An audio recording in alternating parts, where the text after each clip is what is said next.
বর্ণপরিচয়ের দ্বিতীয় ভাগের একেবারে প্রথম পাঠে রয়েছে কোট আনকোট, যে কুবাক্য কহে কেউ তাহাকে দেখিতে পারে না।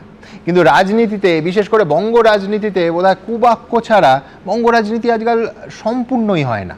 এই হুমায়ুন কবিরকেই ধরুন, রেজিনগরের সভায় বিজেপিকে সরাসরি মারধরের হুমকি দিলেন গত মাসের 29 তারিখ। তার জেরেই দফায় দফায় জিজ্ঞাসাবাদের মুখে পড়তে হচ্ছে তাকে। কিছুদিন আগেই টানা 4 ঘন্টা জেরা, তারপর আজ আবার থানায় তলব। আর হুমায়ুন কবির যখন থানায় হাজিরা দিচ্ছেন, তখন ওসিকে হুমকি আর গালিগালাজের আরেকটা মামলায় বাড়িতে গিয়ে নোটিশ ধরাচ্ছে পুলিশ।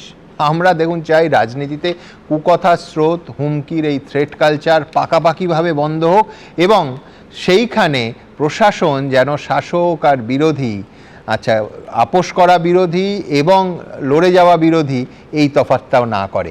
গণতন্ত্রে এইটুকু চাহিদার জন্য আবার কেস দেবেন না প্লিজ। দেখুন, কিস দেবেন না প্লিজ। জিতেছেন ভালো কথা, বেশি লাফালাফি করলে কে এসপি কে চিফ মিনিস্টার কিচ্ছু দেখবো না। আমার মাথা গরম হয়ে গেলে এমন সাতটা ভাগে মারবো না, দলে পতাকা ধরার লোক থাকবে না।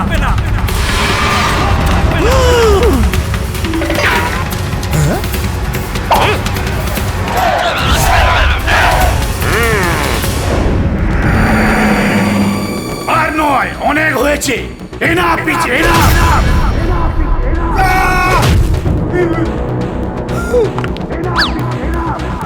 সবক শেখানো হবে। 2টো এফআইআর হয়েছে, এটা ওর শেষ বক্তব্য।